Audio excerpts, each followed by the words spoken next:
Meus cumprimentos a todos aqueles que nos acompanham nesta nossa série de atividades acadêmicas, Registros sobre Registros. Série esta patrocinada pela Uniregistral e pela Arisp, a cujos reitor e presidente, respectivamente o Dr. Renato Nalini e o Dr. Francisco Raimundo, eu apresento, como de costume, meus melhores cumprimentos e agradecimentos. Trata-se aqui hoje de uma aula gravada. Eu agradeço a presença ainda, a persistente presença daqueles que assistiram à aula anterior. Estamos hoje no dia 31 de outubro ainda, não é? Esse programa vai ao ar na semana que vem, acho que é dia 5, se não me engano, 5 ou 6. Ou 7, acho que 7 de novembro, é verdade. Falaremos hoje sobre o princípio da unitariedade da matrícula, em continuidade, é a sexta parte. E o sorteio, excepcionalmente, será realizado pelo nosso competente serviço administrativo, que tem liderança a Graziella.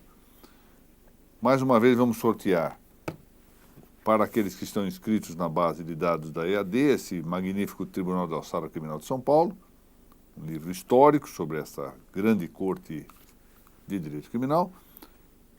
Este valioso opúsculo, Primeiras Impressões sobre a Lei 13.465, 2017, dos doutores Vicente de Abreu Almadeia, Alberto Gentil de Almeida Pedroso e Ralfo Valdo de Barros Monteiro Filho, edição da Arisp, e esta obra, Alienação Fiduciária de Bem Imóvel, coordenada pelo Dr. Mauro Antônio Rocha, que está fazendo falta aqui nas nossas reuniões, né? Não tem vindo, não é? E o Dr. Marcos Vinícius Kikunaga, Alienação Fiduciária de Bem Imóvel, 20 anos da Lei número 9.514, de 1997, Aspectos Polêmicos, obra editada pela Editorial Lepanto, aqui representada pelo Conde Júlio e pela doutora Amanda Gil.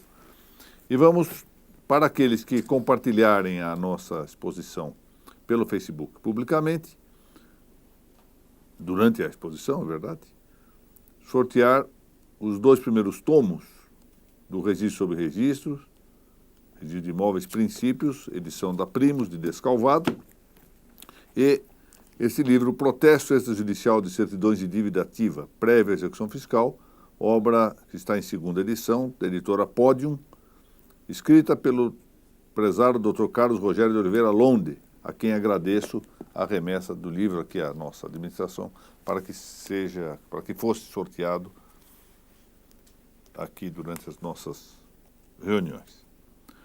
Então, vamos prosseguir aqui no tema da unitariedade da matrícula.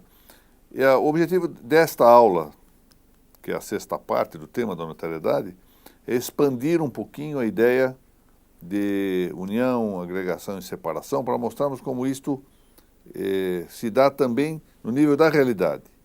Como, na verdade, a matrícula tende a ser isto mesmo, ou seja, espelhar a realidade. Então, vamos tentar expandir um tantinho a ideia, porque quando nós pensamos em matrícula imobiliária, matrícula de registro, nós pensamos quase sempre num terreno particular, num imóvel particular. A minha proposta aqui é que nós possamos mostrar que a matrícula recolhe toda a realidade e que essa realidade de união e desunião de imóveis é um pouco mais ampla do que nós costumeiramente pensamos. Portanto, vamos fazer aqui algumas incursões também no plano do direito internacional público. Um pouco de dispersão, é verdade, não é, da nossa dedicação mais ao direito registral, mas visando exatamente enriquecer um tantinho mais, com aspectos paralelos, o nosso próprio estudo de direito registral. E vamos também tratar a ideia de acréscimo, de acrescer, mostrando que há paralelos no mundo jurídico, ou seja, o acréscimo de direitos, acréscimo de posições jurídicas, etc. Então vamos fazer aqui um excurso, se fosse uma excursão mesmo, com a finalidade de, depois, apreciar, ainda que de maneira concisa, a amplidão do campo jurídico da ideia de união, desunião e reunião de coisas. Portanto, aqui nós estamos tratando mais particularmente daquilo que é o aspecto principal do nosso conceito de unitariedade imobiliária, que é a união de coisas, e não física de coisas. E não só, embora não seja só isso, não perde com o fato de haver outros modos esse caráter de principalidade conceitual. É isso que constitui, como digo aqui, o pano de fundo do conceito da unitariedade registral, ou seja, unidade corpórea, material, quase sempre entre imóveis, mas também pode empolgar bens móveis, como veremos. Isso é a base objetiva da unitariedade tabular.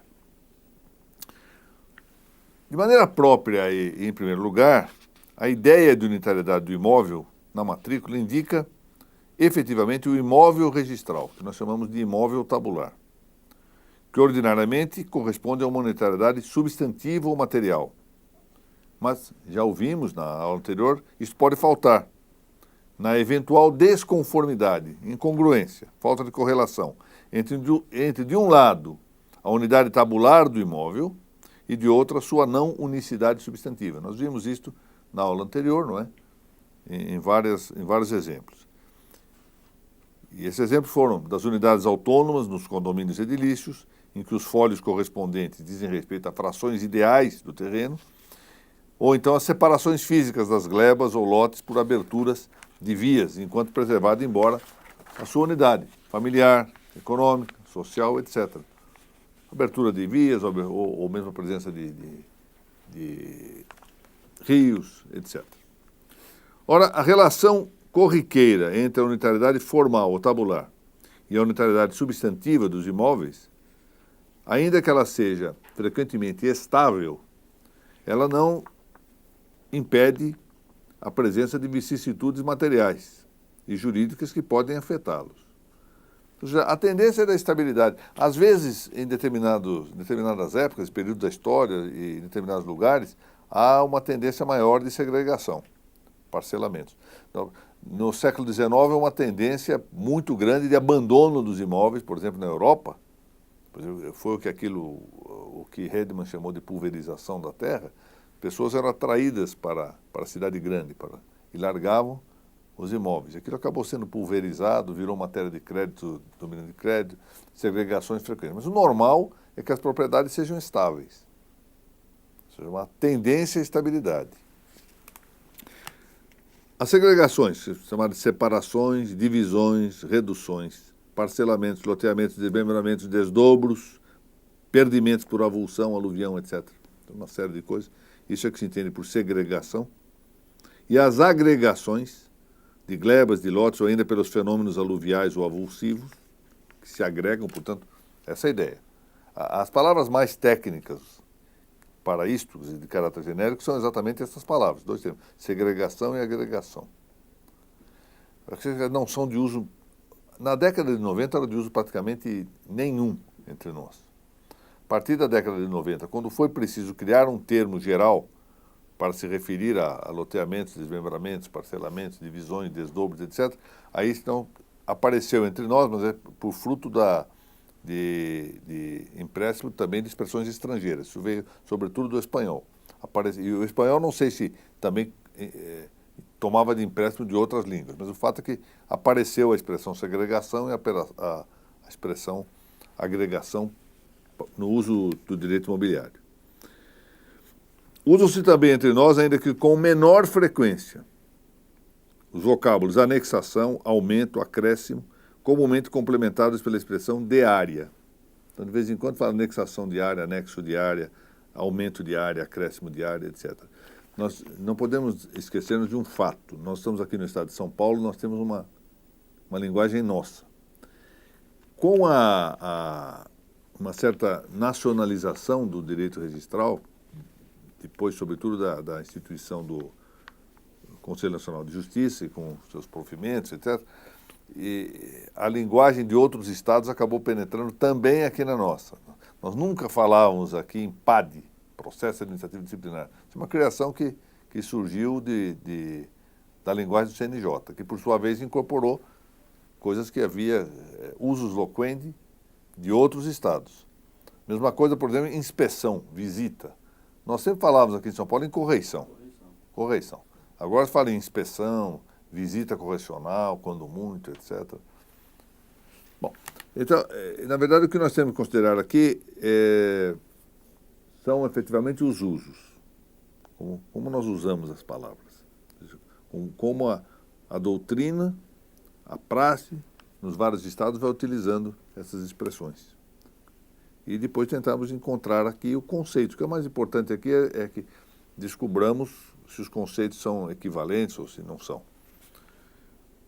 Esse problema de usus loquendi é muito interessante. Quando o Dr. Paulo Ferreira da Cunha, professor da Universidade do Porto,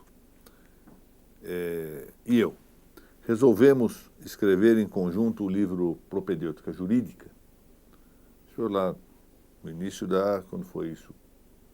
2001, 2002, acho que foi isso, mais ou menos. Houve um problema interessante, como escrever os nomes estrangeiros. Coisa simples, é que nós aqui, por exemplo, no Brasil, para dar um exemplo, falamos desse mitômano genebrino, que tanto mal causou ao mundo, Jean-Jacques Rousseau, falamos da maneira francesa. Em Portugal é frequente chamá-lo de João Jacobo Rousseau. Então, nós temos que discutir como fazer. E aí não há um certo e um errado. O que há aqui é a prática. Eu me lembro que eu brinco lá em casa, porque o pessoal chama alguns supermercados, algumas dessas lojas grandes, pelo nome em inglês. Então, Walmart, por exemplo. E eu, então, forçando um pouco a nota, falo o Leroy Merlin, que é o nome em francês do Leroy Merlin. Aí eu digo, se vocês falam Walmart, vocês têm que falar também Leroy Merlin. Mas não é, essa é uma brincadeira, porque na verdade é o usus loquendi que justifica que se vá traduzir, que se vá brasileirar ou não uma expressão. Então, algumas coisas, não teria sentido falar, por exemplo, uma palavra qualquer em inglês, forçar a pronúncia em português, se é o usus loquendi, leva para essa pronúncia em inglês. Me lembro que, por exemplo, a prática na Argentina, ao menos em Buenos Aires, e eles falam muito bem. Normalmente o argentino médio tem uma boa prática do inglês, mas eles argentinizam tudo, espanholizam ou levam ao castelhano tudo. Então a capital dos Estados Unidos é Washington, embora eles falem inglês. Eles falam inglês, mas lá se fala, a capital dos Estados Unidos é Washington, não é Washington. Eles pronunciam muitíssimo bem se quiserem falar inglês, mas não falam assim. Então é um problema de uso. Por isso, não nos deve estranhar que num estado ou no outro do Brasil se utilize uma designação ou outra. E é por isso que estou aqui tratando de ver o mais possível uma abrangência desses significados. Em contrapartida aos vocábulos anexação, aumento, acréscimo, complementados ou não da expressão de área, temos as expressões desanexação, redução, diminuição, para apontar, então, o conceito, neste último caso, de segregação, e no primeiro caso, de agregação. Fala-se ainda, e assim é o uso corriqueiro na prática registral brasileira, em unificação de imóveis, ou em sua fusão, a maneira de um gênero idôneo para abrigar várias espécies de união real. E, sobretudo, há mais de uma década, era frequente usar a expressão união como unificação, união, ou fusão como sinônimos. E o que causava, às vezes, alguma dificuldade, porque na lei brasileira, eles tinham uma tendência conceitual mais recortada. Então nós tínhamos, para a mesma palavra, dois significados, um genérico, para abranger as várias espécies, e um específico. Então isso trazia confusões às vezes. Que espécie de união real, ou seja, união de coisas? Primeiro, de um prédio, tanto que individualizado e autônomo, com outro imóvel, também singularizado e dotado de autonomia. Segunda hipótese de união real, de um imóvel por igual individual e autônomo com parcela de outro imóvel. Agora já não se trata de unir dois imóveis individualizados e autônomos, mas de um individualizado com parcela de outro. Terceiro caso, de parcelas de dois ou mais prédios singularizados e autônomos. Imaginemos dois prédios um ao lado do outro, em vez de juntar os dois por inteiro, juntamos duas parcelas. Finalmente, de um imóvel individuado e autônomo com partes transitoriamente imobilizadas. Quando ocorre isso? Nos casos de avulsão e aluvião, que repentina ou paulatinamente se desprendam de um ou mais prédios, ainda os de cuja origem se desconheça. Então, são as quatro hipóteses que nós temos aqui de considerar para a união real de imóveis. Bom, vamos lá. Proveniente do latim agregatio, agregationes, portanto, palavra de terceira declinação. que significa junção, acumulação. Essas palavras vêm, por sua vez, do verbo agrego, infinitivo agregare, de primeira declinação, juntar, associar. O nosso vocábulo português agregação remonta ao indo-europeu ger, com a acepção de reunir. Daí também derivam as palavras grêmio. Hoje, 31 de outubro, é de péssimo gosto falar a palavra grêmio aqui. Os gaúchos vão se sentir um tanto ofendidos, embora o Décio Erpen e o Lamanna devem estar em festa lá, porque são colorados. Mas, enfim, a palavra grêmio, corporação em que se associam pessoas, grei, propriamente é rebanho de gado miúdo, ou em acepção figurada, partido, nação, povo, egrégio, o notável, o que se destaca da grei, em sentido figurado, gregário, o que vive em bando. No âmbito cosmológico, a agregação é, primeiro, a reunião de substâncias, ou de suas partes. Então, agregar é reunir substância ou partes de substâncias. Mas pode ser ainda uma junção de forma a matéria-prima. Quando nós dizemos que a forma reúne-se com a matéria para determiná-la, nós temos, de algum modo, uma agregação. E até fora essa hipótese anterior, acumulação, desde que não a título de forma substancial, de um espírito a certa matéria. Por exemplo, é o caso da infestação, matéria própria da teologia. A infestação é também um caso de agregação, uma hipótese de agregação. Outro dia, doutor Renato Nalini, aliás, eu recomendo para quem, mas com cautela, que vejam na Netflix um filme a respeito do padre Gabriele Amorsi. Um documentário feito pelo cineasta que gravou O Exorcista, que a Laura viu isso? Chegou a ver? Não. Eu sugeri que vissem, é muito interessante, sobre um exorcismo, falando em infestação, por isso que eu lembrei. Presidido pelo padre Gabriele Amorsi, que morreu há pouco tempo, era o chamado exorcista de Roma. Portanto, essa é uma espécie de agregação, a infestação. Matéria da teologia. Portanto, veem que a expressão é muito ampla, essa ideia de união real e de agregação. Não é de todo incomum, sobretudo na esfera do direito internacional público, era isso que eu queria, sobretudo, considerar aqui, que se prefira ao termo agregação o vocábulo anexação. No direito internacional público, em vez de falar em agregar, se fala mais em anexação. Veja que é uma questão de preferência terminológica mesmo, que também pode usar-se, alguma vez se emprega, no domínio do direito registral. A anexação no direito internacional público abarca variadas hipóteses de ocupação de territórios. Primeiro, territórios não submetidos à soberania de outro poder político, é invêncio. Ora, um caso de invenção é o caso exatamente do Brasil. Havia uma música do carnaval, o doutor Renato Nalini e eu não éramos nascidos ainda, quando se criou uma música os primeiros versos eram: quem foi que inventou o Brasil? Foi seu Cabral, no dia 22 de abril, no dia 21 de abril, era assim, no dia 21 de abril, 2 meses depois do carnaval. E a expressão era quem foi que inventou. No sentido exatamente isso, ou seja, é a ocupação de um território até então não ocupado por um outro poder soberano.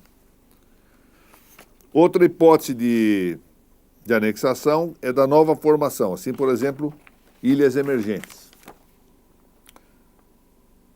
Territórios alienados, terceira hipótese, territórios abandonados. Aqui nós temos a grande controvérsia que até levou à Guerra das Malvinas, porque há quem diga ter a Espanha abandonado as ilhas de Palmas, Malvinas e Carolinas, de modo que estas seriam res derelicte, res abandonadas, coisas abandonadas. De maneira que foram as Ilhas Palmas ocupadas pelos Países Baixos, as Malvinas pela Inglaterra e as Carolinas pela Alemanha. A hipótese, pois, de anexações, por abandono, supostamente. A primeira destas espécies da invenção ou descoberta, é o título do empossamento, pode ou não exigir uma entidade ou autoridade conformadora ou confirmativa. Por exemplo, uma bula papal. É o nosso caso aqui, né, o Tratado das Tordesilhas, que foi expedido pelo Papa Alexandre VI e que está na origem da anexação do território brasileiro à coroa portuguesa, por direito de invenção ou descoberta. E isso não se confunde, atenção, quer dizer, a invenção, como anexação, não se confunde com outra hipótese, essa é ilícita, que é a ocupação pela força de armas, que é a chamada debelatio. O direito internacional não reconhece validez a debelatio. Por exemplo, a anexação, nós tivemos no século passado, de inúmeros territórios à antiga Rússia Soviética. Anexou dezenas de territórios. Ora, a alienação de territórios é de comum, agora estamos tratando da alienação, não mais da invêncio, onerosa. Aqui nós temos um caso brasileiro, o Estado do Acre, em que judica a minha querida amiga desembargadora Regina Ferrari, hoje presidente do Tribunal Regional Eleitoral, foi corregedora lá. O Brasil comprou da Bolívia por 2 milhões de libras esterlinas o Estado do Acre. Os Estados Unidos compraram a Louisiana da França e o Alasca da Rússia. A cessão gratuita, agora pode ser onerosa ou gratuita, a cessão gratuita de território, portanto, levando à anexação, né, que é o que nós estamos cuidando aqui, constitui muitas vezes uma capitulação política, no fundo resultado é quase uma debelatio,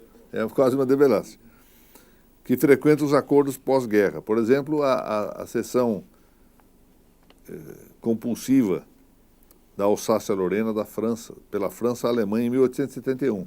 E não menos compulsiva a sua restituição à França nos termos do Tratado de Versailles de 1919. Um outro exemplo de alienação de territórios deu-se entre nós com a permuta de amarração no Ceará pela região piauiense de Príncipe Imperial, que é a região onde agora há o acesso marítimo do Piauí. E o Piauí trocou uma parte das suas terras de serra, dando ao Ceará a amarração, é o Príncipe Imperial, em favor da amarração do Ceará. Averbe-se ainda, a título ilustrativo, não ser caso de anexação territorial a união real de estados. Houve algumas uniões reais de estados. Por exemplo, Dinamarca esteve unida realmente com a Islândia, a Polônia com a Lituânia, a Suécia com a Noruega, a Áustria com a Hungria, um grande império austro-húngaro que terá sido a melhor experiência política do século XX. A República Árabe Unida, entre o Egito e o Sírio. Olha o caso brasileiro também. Nós costumamos dizer, essa é uma tópica que está presente em todas as nossas lições, desde os tempos dos bancos escolares mais prístinos, que a independência do Brasil ocorreu no dia 7 de setembro. Comemoramos essa data, uma data cívica importante, não há nenhuma dúvida, e que, a mais não ser, nos deu talvez um dos mais belos hinos que eu conheço, que é o hino da independência, um hino que faz realmente vibrar a alma, o hino da independência, que é realmente magnífico, do qual participou o nosso Dom Pedro I. Mas a verdade é que nós já éramos independentes desde 1815, que o Brasil já fazia parte da união com Algarve e Portugal. Reino Unido de Portugal, Brasil e Algarve. Nós já éramos independentes. O que não era inteiramente essa independência não era propriamente uma separação. Porque, na verdade, no dia 7 de setembro de 1822, o que nós fizemos foi nos tornar separados. Separados. E não independentes. Independentes já éramos, juridicamente. Bom, mas ainda que, de fato, em algumas situações, cabe reconhecer essa anexação, submetendo-se um Estado a outro. Em verdade, a União Real não é anexação, mas, em alguns casos, embora se passe como União Real, é anexação. Por exemplo, a Albânia, em 1939, no regime fascista de Mussolini, foi anexada à Itália. Embora mantendo-se a etiqueta de todo impróprio de União Real entre a Itália e a Albânia, mas na verdade era uma anexação da Albânia.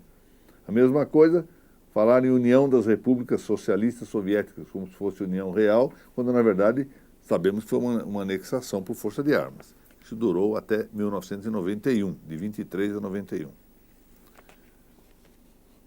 Na perspectiva que, então, agora mais interessa ao registro imobiliário, voltando ao nosso tema, né, depois dessa pequena excursão, que era mais para alargar os conceitos, mostrar que essas anexações não são só de lotes, ou seja, é possível pensar mais amplamente.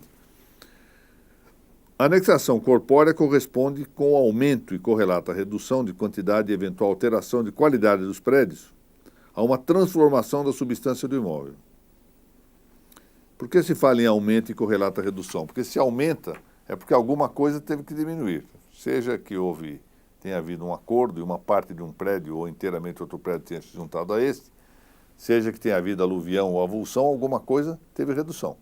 O aumento de área corresponde a uma redução em algum lugar. Às vezes longe, não é? Porque muitas vezes se desprendem parcelas de terras e o rio leva quilômetros, muitas vezes ele vai se juntar a um outro prédio. Depende de muitas circunstâncias. Então, aumento e redução de quantidade e eventual alteração de qualidade dos prédios. Há uma transformação, portanto, da sua substância, ou mais exatamente, dos imóveis, ainda que um deles se absorva, pois daí se dará o caso de transformar-se por absorção. É perfeitamente possível, vamos supor mesmo num fenômeno natural, que um imóvel inteiro, um imóvel ribeirinho, desapareça. Se desprenda toda a sua terra. E essa terra pode ser levada para um outro imóvel. Então, são hipóteses um tanto extremas, mas que têm que ser consideradas. Aí, transforma-se por absorção de um imóvel em outro. Equivale a dizer que, com a anexação ou agregação física, sempre se forma substancialmente um novo imóvel, resultante do acréscimo. Pode formar-se ainda substancialmente um outro novo imóvel, resultado do remanescente, se o caso após o destaque de uma sua parte. Então, o que nós temos, o imóvel perde apenas uma parte e é um novo imóvel com remanescente. A gente não tem mais a descrição que tinha. Isso não é um acidente. Não é um acidente do imóvel. É o próprio imóvel. É essa a ideia. A transformação é substancial, não é acidental. Então, qual é o exemplo nesse caso? Suponham que haja um imóvel, ele perde por desagregação natural uma parte dele que se transforma, baixa rio, vai na corrente do rio e se junta a outro. O que sobrou lá tem uma nova figuração e é um novo imóvel. Não é uma mera mudança acidental, essa mudança é substancial. Tratando-se do uso da palavra acréscimo, que é outra palavra já referida aqui no início da nossa exposição, é comum referir o direito de acréscimo ou direito de acrescer à teoria das sucessões mortis-causa. E nesse caso, ela corresponde ao aumento da parte do benefício sucessório cabível a herdeiros ou a legatários, com o quinhão que outros favorecidos, co-herdeiros ou co-legatários, não venham a receber. Essa matéria, no atual direito brasileiro, civil brasileiro, tem assento positivo. Eu menciono aqui as normas dos artigos 1941 a 1946 do Código Civil 2002. Há, entretanto, ainda um direito de acrescer que está muito vinculado ao plano dos direitos reais. É o que está no artigo 1411 do Código Civil, que eu leio aqui. Constituído usufruto em favor de duas ou mais pessoas, extinguir-se-á a parte em relação a cada uma das que faleceram, salvo se por estipulação expressa o quinhão desses couber ao sobrevivente. Então temos aqui uma hipótese de acrescer, de direito de acrescer, muito propícia ao campo jus real. Bom, vejamos então um pouquinho, ainda que brevemente, algo sobre os reflexos dessa matéria no campo do registro imobiliário. Como se sabe, diversamente daquilo que é atualmente vedado no direito brasileiro, que é o usufruto sucessivo, o artigo 1411 permite o usufruto simultâneo, com excepcional direito de acrescer.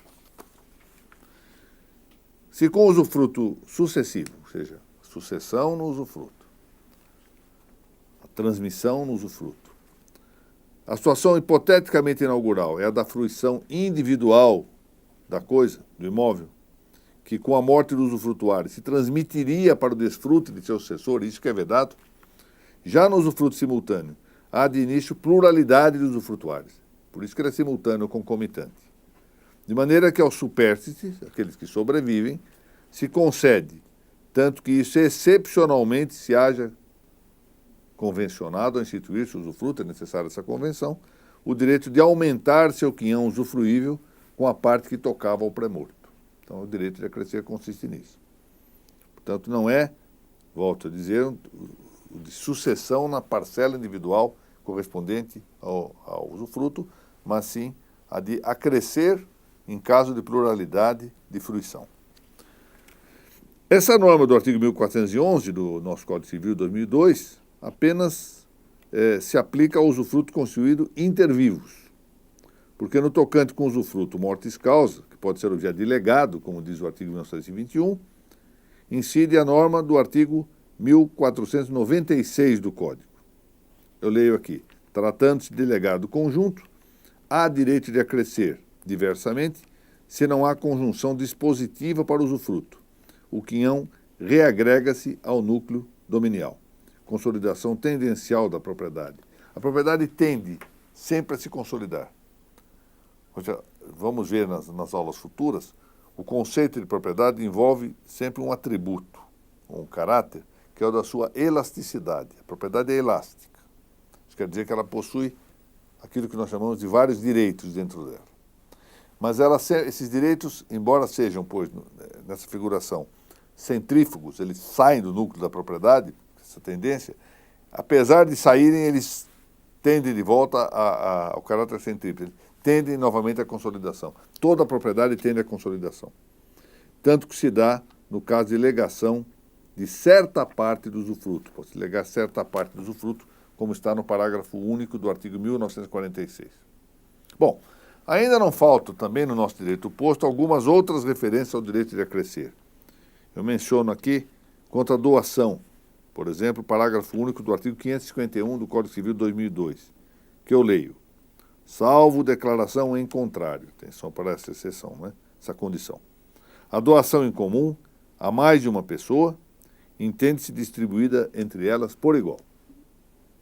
Então, se eu digo, dou esta mesa para o Dr. Pedro e para a Laura, sem dizer se dou mais para um mais para o outro, em princípio, pois, tem-se que admitir essa regra comum de que ela se distribui por igual.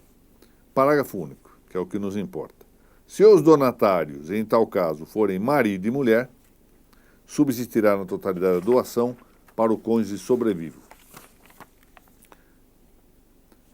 Então, se forem marido e mulher, a doação sobrevive, ou seja, é um direito de acrescer, na verdade, pode dizer isto, para o cônjuge supérstite, ou que sobrevive ao... Geralmente é a mulher, né? Já notaram, né? Só as viúvas, normalmente. Já vão acusar-me de machismo nisso. É inevitável. E a constituição de renda, artigo 812. Quando a renda for constituída em benefício de duas ou mais pessoas, sem determinação da parte de cada uma, entende-se que os seus direitos são iguais, e, salvo estipulação diversa, não adquirirão os sobrevivos direito à parte dos que morreram. Está vendo aí? Eu volto um pouquinho. Uma das questões mais desagradáveis do politicamente correto, que nós estamos arbitrariamente, despoticamente submetidos, não é, subjugados, é a chamada autocensura. Eu mesmo me censuro naquilo que eu posso falar ou não posso falar, segundo os ditames que nós não sabemos de onde vêm. Então não pode falar uma coisa, não pode falar outra. Como se o fato de não falar eliminasse todo o problema, ao fundo.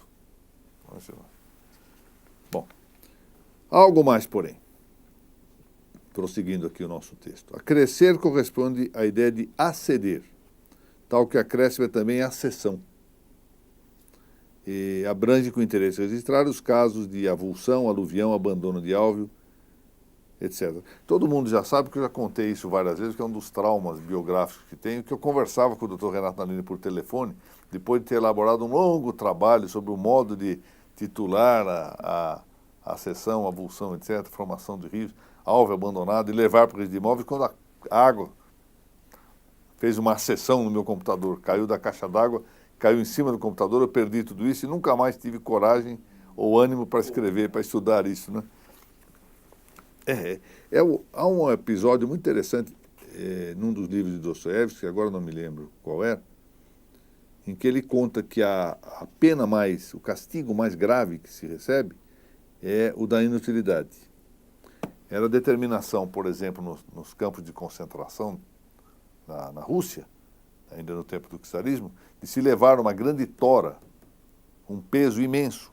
Os presos puxavam a tora de um lugar para outro. Quando chegavam lá, mandavam que eles devolvessem. Então não tinha finalidade, eles sabiam que iam chegar ao resultado, depois de grande esforço, iam ter que voltar a fazer a mesma coisa. Então a perda de um trabalho já elaborado, frequentemente nos causa não vou fazer de novo, já fiz isto, não... dá esse desânimo no fundo, né?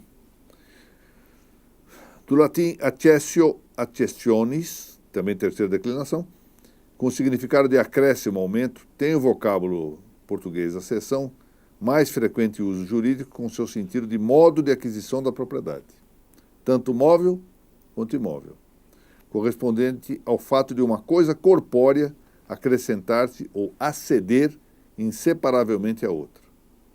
Aquela, a coisa que acede ou coisa acedente, tem-se por acessória, e é a que sobrevém a uma substância que se acrescenta, coisa acedida, e que é a coisa principal. Por sua vez, a coisa acedente, se existia em si, passa a existir na coisa acrescentada ou acedida.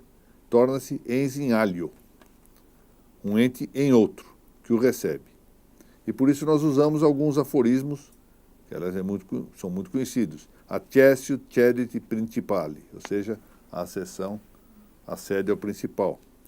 Res accessoria sectur sortem rei principalis, etc. Ou seja, a coisa acessória segue a sorte do principal, da coisa principal. Essa principalidade da coisa acedida, porém, nem sempre se conserta com a expressão econômica ou com a valorização social do fenômeno. Aqui voltamos àquilo que nós já mencionamos na aula passada. Nos condomínios de edifício, a coisa acedente, que é a unidade condominial construída, é ordinariamente mais expressiva no plano econômico-social do que a correspondente coisa acedida, que na esfera jurídica leva a que se considere ser uma fração ideal do imóvel. Portanto, isso explica porque se fala em acessão invertida, porque o maior valor se dá à coisa acedente. A acessão no plano cosmológico dá testemunho da contínua mobilidade, qualitativa, quantitativa e de lugar das coisas corpóreas. As coisas estão sempre em movimento, seja qualitativo, seja quantitativo, seja de lugar. Nós vimos aqui em aulas passadas o problema da consciência de territorialidade envolvendo até minerais. Lembra o exemplo da pedra? Não é incomum que isto se possa estimar. O direito recolhe esta acessão cosmológica, seja ela um fato natural, por exemplo, com a avulsão e a aluvião, seja um fato humano, a edificação, ou mescla de ambas as causas. A plantação é uma mescla de fato natural com fato humano. Quem planta vale efetivamente de um fato natural. E tem-na como modo aquisitivo de domínio. A inseparabilidade do que acede pode resultar de uma quase impossibilidade fática da separação ou de uma escolha normativa. De fato, é sempre possível, de um modo ou de outro, separar. É sempre possível. São partes, e as partes podem ser exatamente separáveis. Embora possa levar a resultados fatais. Nós podemos separar a alma e o corpo do homem. Mas isso vai fazer com que o composto morra. Mas se são separáveis, são. Ou pode ser uma escolha do legislador. O legislador é que escolhe que não possam ser separadas, como nós vamos ver aqui.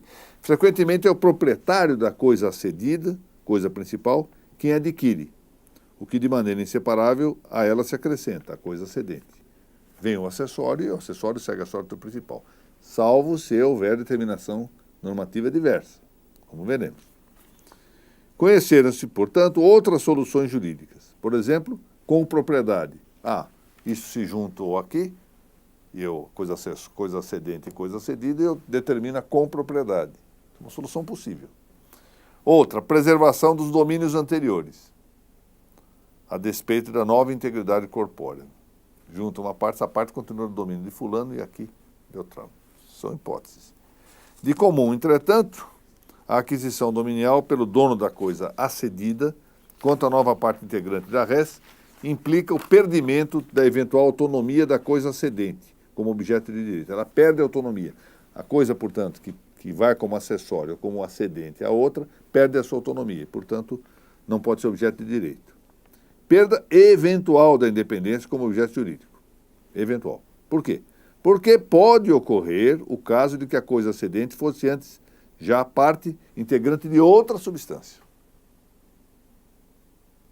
Então ela já não era autônoma.